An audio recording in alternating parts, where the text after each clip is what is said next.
Bible Story Time for little ones in Christ.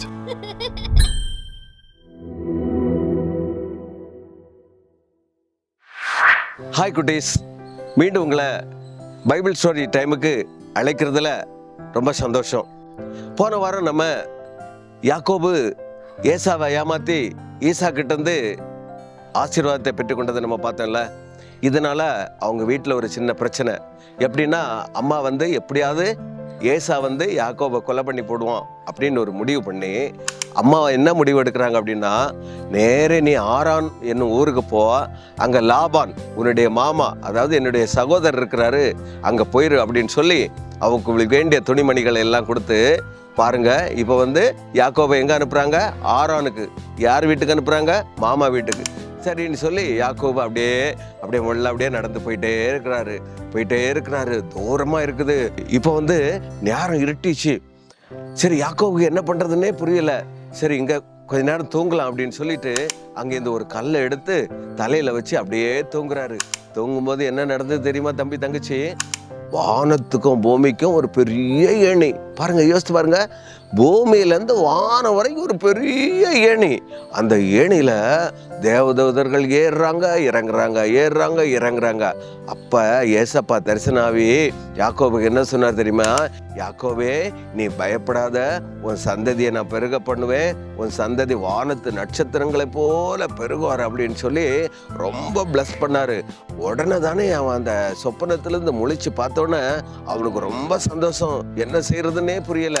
உடனே அந்த கல்லை எடுத்து அபிஷேகம் பண்ணி அதை ஒரு தூணா நிறுத்தி அதை பெத்தேல் அப்படின்னு பேர் வச்சான். என்ன பேர் வச்சான்? பெத்தேல் அப்படின்னு பேர் வச்சுட்டு நேரே திருப்பியும் ஆரானுக்கு புறப்பட்டு போயிட்டே இருக்கிறான். சரி, போய் கேட்டு போகும்போது அந்த காலத்தில் என்ன பண்ணுவாங்கன்னா, மேய்ப்பர்கள் ஆடுகளுக்கு சாயங்காலம் தான் தண்ணி கொடுப்பாங்க. அப்போ கிணத்தை ஒரு கல்லால் மூடி வச்சுருப்பாங்க. அப்போ அங்கே அப்படியே முந்திக்கிட்டு நிற்கிறாங்க. யாருக்கு தண்ணி முதல்ல திறந்து விடுவாங்க? ஏன் ஆடு குடிக்கணும், உன்னுடைய ஆடு குடிக்கணும் அப்படின்னு சொல்லிட்டு அங்கே வாக்குவாதம் நடக்கும்போது நேரே என்ன பண்ணா, யாக்கோபும் போய் சேர்ந்தான். போய் சேரும்போது அவங்களுடைய மாமா மகள் ராகேல் அந்த பக்கம் வருகிறா. வந்தோடனே அவங்க சொல்றாங்க, யாருன்னு கேட்டோன்னே நான் லாபானுக்கு மகள் சொன்னோன்னே அங்க நேரே ராகேல் என்ன பண்றாங்க, அவங்க வீட்டுக்கு கூட்டிட்டு போக, அங்க லாபான் இவங்களுக்கு சாப்பாடு கொடுக்க, சரி நான் இங்கே தங்கி இருக்கிறேன் அப்படின்னு சொல்லி அங்க ஆடு மேய்க்கிறான். பாருங்க, மாமா வீட்டுல போய் என்ன பண்றான்? ஆடு மேய்க்கிறான்.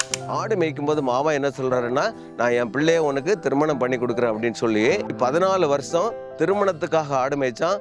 எக்ஸ்ட்ரா 6 வருஷம், மொத்தம் 20 வருஷம் அங்கே என்ன பண்ணான்னா லாபான் வீட்டில் வேலை செய்தான். அப்படி வேலை செய்யும்போது ஆடு மாடு அப்படியே ஜனங்கள் ரொம்ப பெருகிட்டாங்க. இதை பார்த்தான் லாபானுக்கு மகன் பார்த்தான். என்னடா இது பாரு, எங்கேருந்து வந்துட்டு எங்க வீட்டில் உட்காந்துட்டு இவனுக்கு இவ்வளோ ஆடு மாடு ஜனங்கள் எல்லாம் பெருகிட்டாங்கன்னு அவங்க அப்பாவிட்ட போய் சொல்றான். அப்பாப்பா, இவரை நம்ம ரொம்ப பெருகிட்டாங்க, இவர் இனிமேல் அனுப்பி விட்டுருங்க அப்படின்னு சொல்லி நம்ம ஆடுகள் எல்லாம் இவர் எடுத்துக்கிட்டாருன்னு சொன்னோன்னே இந்த வார்த்தை யாக்கோபுக்கு கேட்ட உடனே ரொம்ப கஷ்டம் ஆயிடுச்சு. ரெண்டாவது, அவங்களுடைய முகங்கள்லாம் நாளுக்கு நாள் மாறிட்டே வந்தது. முதல்ல அன்பா இருந்தாங்க, இப்போ என்னுடைய ஆடுகள் எல்லாம் எடுத்துட்டு போனாங்கன்னு அவங்க முகம் மாறுபட்டதுனால இந்த யாக்கோபு ஒரு முடிவு பண்றாரு. 2 மனைவிகள்கிட்டையும் சொல்லி, உங்க அப்பா இப்ப சரியில்லை, அவர் சந்தோஷமே இல்லை, எப்போ பார்த்தாலும் என்ன ஒரு மாதிரி பார்க்குறாரு, அதனால நம்ம ஊருக்கு கானான் தேசத்துக்கு போயிடும் அப்படின்னு சொல்லி அப்படியே எல்லாத்தையும் முடிச்சு எல்லாத்தையும் வாரி கட்டிக்கிட்டு ஆடு மாடு எல்லாத்தையும் சேர்த்து அப்படியே வந்துட்டு இருக்கிறாங்க. 3ஆவது நாள் லாபான் ஓடி வர்றாரு. கேட்குறாரு, நீ என்ன என்கிட்ட சொல்லாம எல்லாத்தையும் வாரிட்டு போயிட்ட, என் பொருள் எல்லாம் திருடிட்டு போயிட்ட அப்படின்றாரு. அப்ப யாக்கோபு சொல்றாரு, உன்னுடைய ஒரு பொருள் இருந்தா கூட, நான் திருடிட்டு வந்திருந்தா கூட நான் நீங்க என்ன பண்ணுங்க, எடுத்துட்டு போங்க. நான் 20 வருஷம் உனக்கு உண்மையா வேலை செஞ்சேன், 10 முறை என் சம்பளத்தை மாற்றி அமைச்சிங்க, அப்போ கூட நான் வாக்குவாதம் பண்ணலைன்னு சொல்லி. ஆனா இப்போ நான் நினைச்சா உன்னை எதுவும் பண்ண முடியும்னு லாபான் சொன்னாரு. ஆனா ஆண்டவர் என்ன அங்கேருந்து புறப்பட்டு வரும்போது, நீ யாக்கோபின் மேல கை வைக்காதேன்னு சொன்னதுனால நான் உன்னை ஒண்ணுமே பண்ணல, நீ இந்த இடத்தை விட்டு போ அப்படின்னு சொல்லி அந்த இடத்தை விட்டு கடந்து வந்தாங்க. தம்பி தங்கச்சி, ஒரு சின்ன தவறு செய்ததுனால ஆண்டவர் மன்னிச்சார் தான், ஆசீர்வதிச்சார் தான். ஆனாலும் நம்ம அந்த சின்ன தப்பு கூட செய்யக்கூடாது அப்படின்னு சொல்லி இந்த கதையிலேருந்து கற்றுக்கொள்கிறோம். இந்த நாளுக்குரிய வசனம் என்ன தெரியுமா? நம்ம கற்றுக்கலாமா? நான் உனக்கு சொன்னதை செய்யும் அளவும் உன்னை கைவிடுவதில்லை என்றார். ஆதியாகமம் 28:15. மறுபடியும் ஒருக்கா சொல்லாமா? நான் உனக்கு சொன்னதை செய்யும் அளவும் உன்னை கைவிடுவதில்லை என்றார். ஆதியாகமம் 28:15. ஜெபிப்போமா? கண்களை மூடுங்க, கை கூப்புங்க.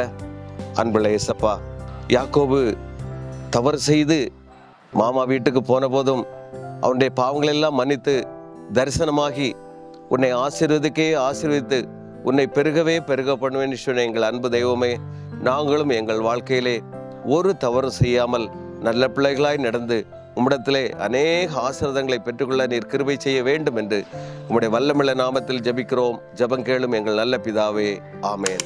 மீண்டும் உங்களை வேறொரு கதையுடன் சந்திக்கிறேன். பாய்.